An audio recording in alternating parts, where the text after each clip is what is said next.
Bonjour! Hey, bienvenue dans la Malice aux merveilles! Aujourd'hui, pour Halloween, nous allons voir ce que sont des fronces et comment les effectuer correctement. Tu vas vraiment nous apprendre à faire des fronces. Bien sûr, il faut qu'on soit tous d'accord sur les différentes définitions. Ça se tient. Alors vas-y Lily, fais-nous ta question. Mais du coup, Sophie, c'est quoi des fronces? Les fronces sont un ensemble de plein de petits plis plus ou moins serrés que l'on obtient en tirant un fil à travers un tissu. Voici deux rectangles de tissu. Ils faisaient exactement la même taille avant qu'on en fronce un. Dans la robe chandelier, il y a des fronces en bas de la jupe et des fronces le long des pattes de boutonnage. Par contre, Sophie, c'est les mêmes fronces?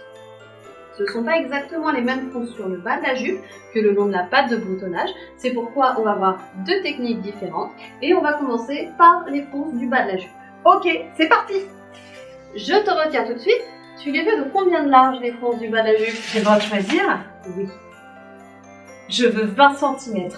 C'est parti. Ouais! Maintenant que nous avons notre largeur de bande de fronce, il faut qu'on ait aussi la longueur pour qu'on sache combien de volume on va mettre. Très foncé, un peu foncé. Beaucoup de volume. Beaucoup de volume. Évidemment. Évidemment. Pourquoi je pose la question?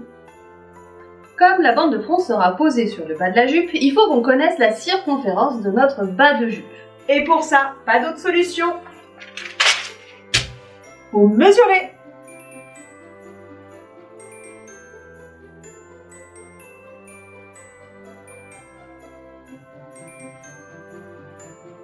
Du coup, on a trouvé 101,9 cm. Et on en fait quoi? On coupe une bande de 101,9 cm. Si on coupe une bande de 101,9 cm, ça va faire pile la circonférence de notre jupe. Il faut donc qu'elle soit beaucoup plus grande parce que tu veux des fronces. Mais combien plus grande?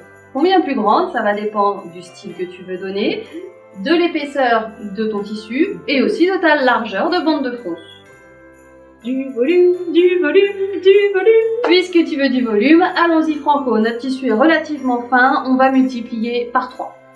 Alors, 101,9 x 3, ça nous fait 305,7. Oh la vache, la longueur du rectangle! Quand on veut des fronces, il faut ce qu'il faut. Allez, c'est parti! Sophie trace le rectangle qui servira à couper la bande de fronce de bas de la jupe. Comme un rectangle d'à peu près 3 mètres, c'est beaucoup trop grand, elle trace un rectangle d'environ 1 mètre et écrit dessus qu'il faudra le couper plusieurs fois. Sophie précise où le rectangle doit être froncé et combien de centimètres il devra faire. On a mis le droit fil dans ce sens, car c'est ainsi qu'on positionnera ces fronces sur la jupe. Bon, on coupe maintenant? Pour faire un bon placement, il faut que notre patronage soit complet. N'as-tu pas l'impression qu'il nous manque une pièce? T'as pas déjà tout fait à l'avance? Si, mais tout sauf les fronces. Il nous manque le patron de celle-ci. Ah, c'est vrai! Alors ça y est, on y va? Lily mesure le patron de la patte de boutonnage pour savoir quelle sera la longueur de la bande de fronce. J'ai trouvé 93 cm que je multiplie par 3 comme tout à l'heure et ça me donne ma mesure. On peut y aller. Allez hop, go go go go! Non, reviens, je t'arrête tout de suite. Même si ce sont de très bons réflexes. As-tu remarqué que les fronces à la patte de boutonnage sont beaucoup moins larges que les fronces sur le bas de jupe? Oui, c'est vrai. Donc si jamais tu les multiplies par 3, elles aussi, l'effet ne sera pas très heureux. Il vaut mieux seulement les multiplier par 2. Si tu le dis, du coup ça nous fait 93 que je multiplie par 2, ça fait 186 cm. Et là on peut y aller? C'est parti, je t'en prie. Comme 186 cm c'est beaucoup trop pour un rectangle, on va faire deux rectangles de 93 qu'on va lier entre eux par un petit bout de scotch. Sophie, combien de large pour les fronces? 2 cm. Très bien, 2 cm.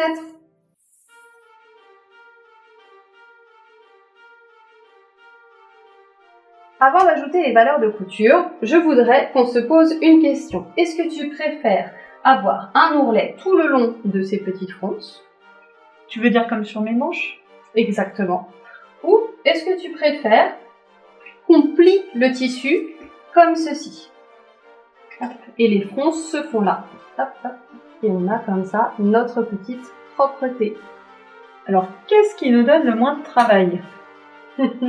À ton avis? Je choisis le pli. En plus, ça nous fera moins d'ourlets à faire et 4 mètres en moins d'ourlets, c'est vraiment pas négligeable. Sophie, c'est ton tour! Il faut donc doubler notre rectangle et créer la pliure.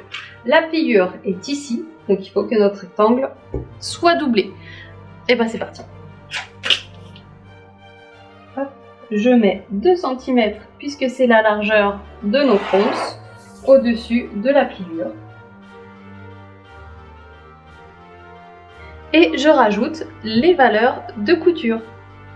Notre pliure est ici. J'écris pliure.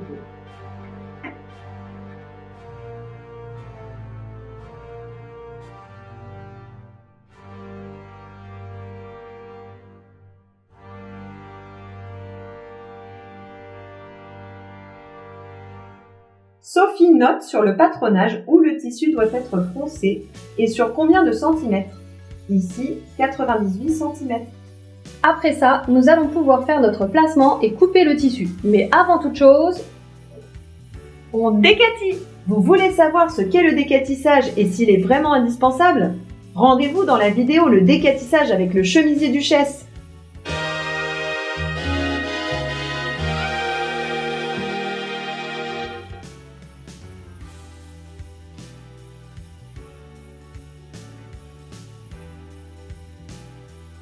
On a les fronces. Allez Apolline, c'est parti! Nous avons séparé nos fronces en 3 morceaux égaux car elles étaient trop longues pour rentrer correctement sur le tissu à couper. Maintenant, nous allons les assembler à la machine pour avoir notre grand rectangle de fronce. Je vais passer les côtés de mon rectangle de fronce à la surjeteuse pour avoir un beau surtout. Puis les assembler, endroit sur endroit à 1 cm. Et on repasse toujours les coutures au fer. Plus de 6 mètres de fronce. Attends, mais pourquoi 6 mètres? On avait calculé 3 tout à l'heure. C'est 3 mètres x 2. Ah, comme la robe elle est symétrique, c'est-à-dire identique du côté droit et gauche, et que moi j'ai mesuré que pour la moitié, du coup on multiplie par 2. C'est ça, parce qu'on travaille sur demi-corps, du milieu devant au milieu dos. Et c'est pour ça qu'on a coupé du coup notre tissu sur le pli. On l'a coupé 2 fois. Oh mon dieu, ça fait combien d'ourlets ça? 6 mètres, plus 6 mètres, ça fait 12 mètres. Les fronces sont coupées.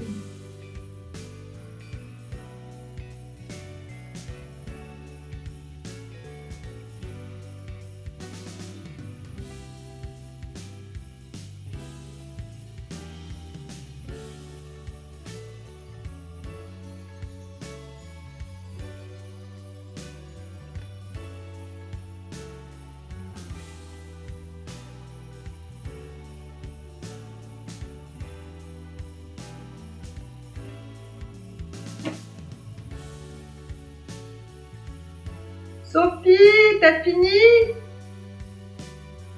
Oui Lily, nous allons pouvoir former nos fronces. Voilà comment on fait.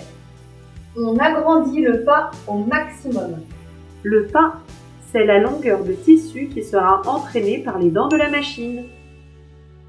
On tire le fil de dessus et le fil de canette pour pouvoir manipuler les fils après. On s'installe là où on veut nos fronces, à 2 cm du bord. Et c'est parti pour faire toute la longueur.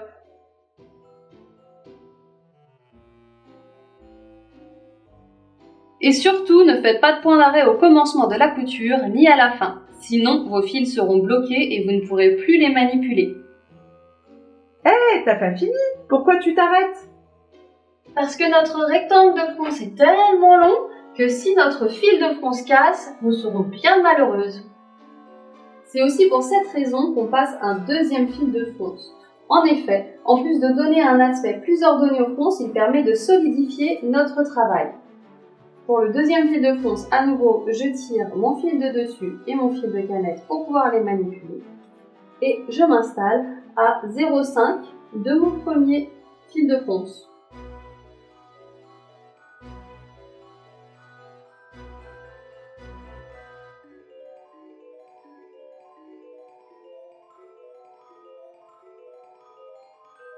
Je m'arrête, je relève mon aiguille, je tire les fils de dessus et de dessous aussi pour pouvoir tout manipuler ensuite. Et on est reparti pour faire la deuxième partie des fronces. Je tire bien mon fil de dessus, mon fil de dessous pour pouvoir les manipuler. Je m'installe à 2 cm de mon bord parce que c'est là qu'on a décidé qu'on voulait une fonce.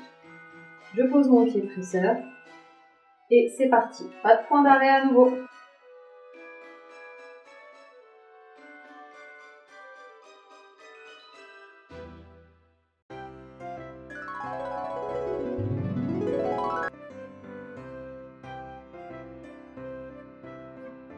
Ça y est, nous allons enfin pouvoir tirer sur nos fils de fronce.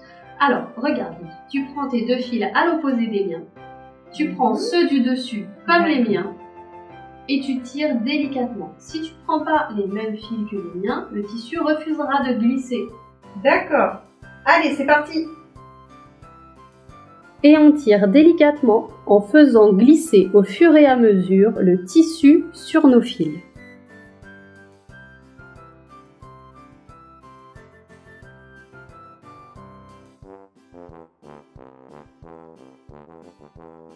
Eh, mais c'est pas mal froncé. Sophie, quand est-ce que je dois m'arrêter? Quand nous aurons atteint la taille de notre bas de robe, celui que nous avons mesuré tout à l'heure.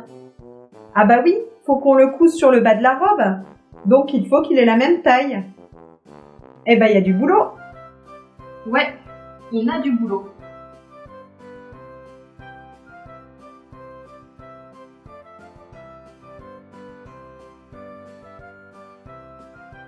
J'ai des fronces qui s'échappent. Comment je fais pour gérer ça?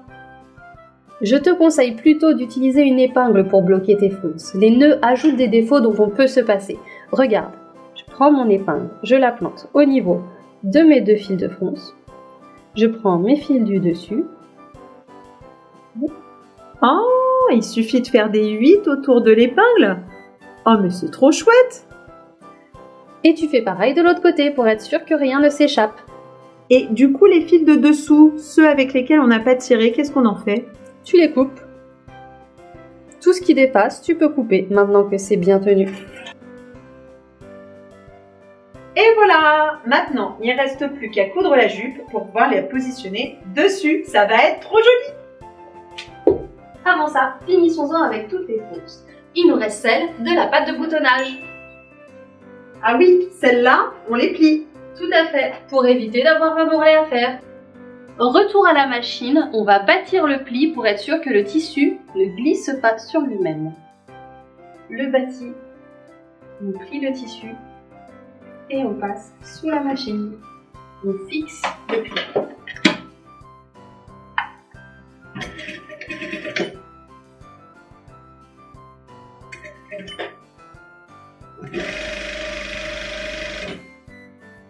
Maintenant, nous allons passer nos fils de fronce. Mais contrairement aux fronces précédentes, nous n'allons pas les passer à la machine, mais à la main avec une aiguille. Pourquoi avec une aiguille?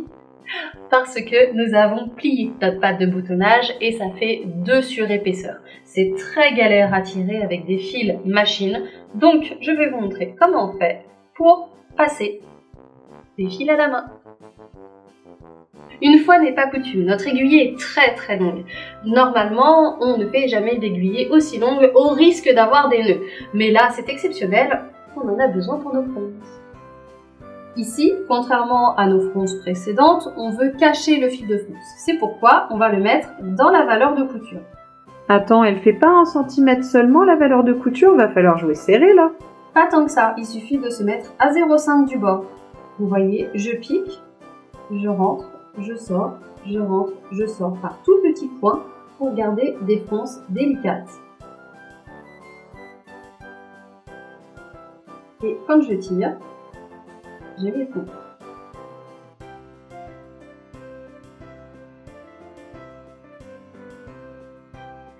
Ça y est, les bandes de fronces sont faites. Lily, vérification de la longueur des fronces par rapport à la patte de boutonnage, s'il te plaît. Et voilà, on vérifie que ma bande de fronce est de la même longueur que le patron de la patte de boutonnage. Là, ça va. C'est parfait. Et si jamais elle est trop courte, comme ça, là, il manque tout un bout, on va défoncer pour avoir la bonne longueur et ensuite, on répartira les fronces qui restent comme l'autre côté. Et si jamais cette bande était trop longue, eh ben on refronce un peu plus.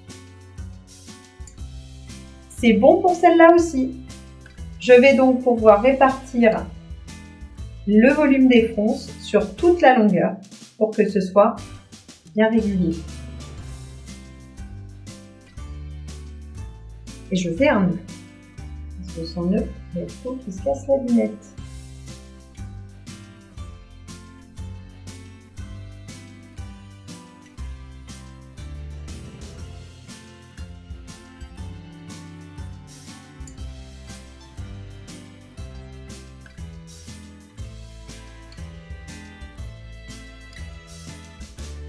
On y est enfin! Plus de 14 mètres de fronce à poser sur la robe. Sophie, à la machine!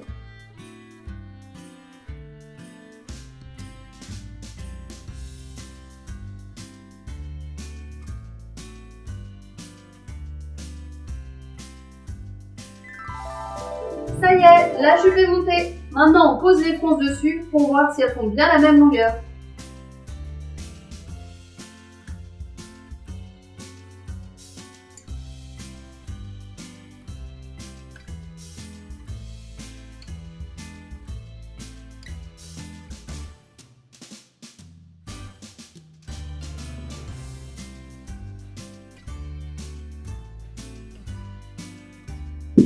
C'est bon, on va pouvoir y aller.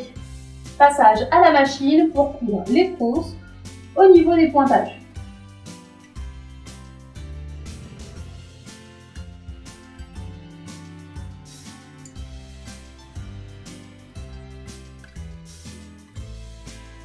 Et voilà. Qu'en penses-tu, Lily? Ah, c'est trop chouette, il y a du volume partout! Je coule le haut et on passe aux fronces de la pâte de boutonnage. Allez, c'est parti, on y va!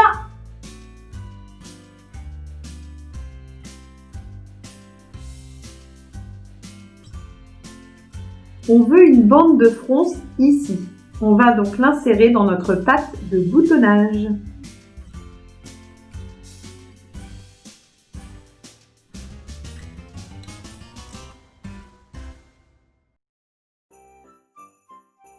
Ça y est, la bande de fronce est posée.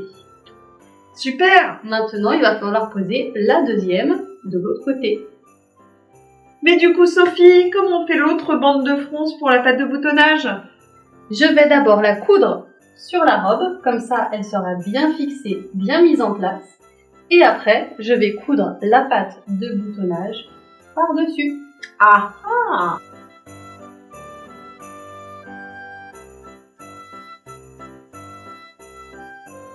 Les fronces sont assemblées sur le devant de la robe. Maintenant, on va pouvoir y mettre la pâte de boutonnage.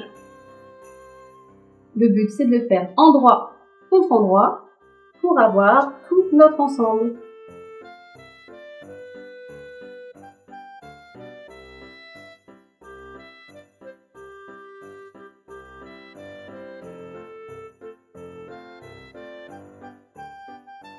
Et voilà, on a cousu notre pâte de boutonnage ainsi que nos petites fronces sur la robe. C'est fini parce que quand je retourne, ça là, qu'est-ce que j'en fais? On va le coudre avec une couture sillon, mais ce n'est pas l'objet de notre tuto. On a déjà beaucoup trop à faire avec les fronces. Et si un tuto sur qu'est-ce qu'une couture sillon et pourquoi c'est indispensable vous intéresse, dites-le nous dans les commentaires.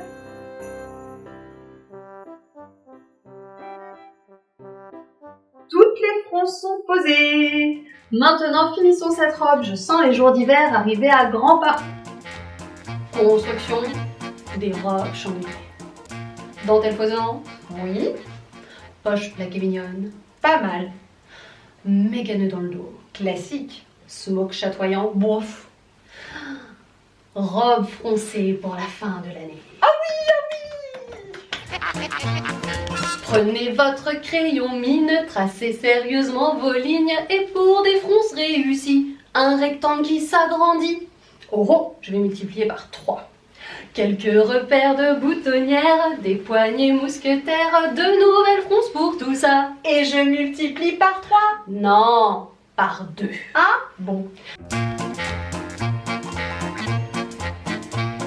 Décorez votre col Claudine de très belles dentelles fines, tant qu'Apolline batifole. Et un ruban qui s'envole. Non, oui. Ah, je savais bien que ça serait beau.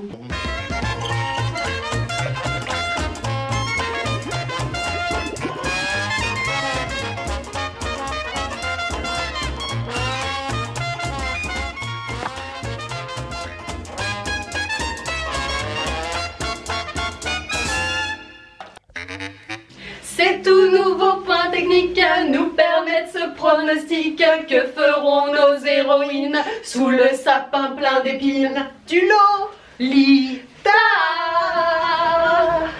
tout bali bah waouh. Yay.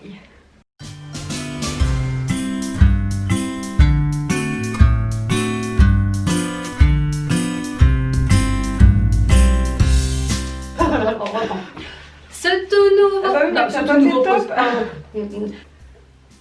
Top. C'est tout... Oh merde. Non, mais c'est pas grave. Bah top. C'est tout nouveau. Du lot. Lita. Ah oui, c'est vrai. Ta.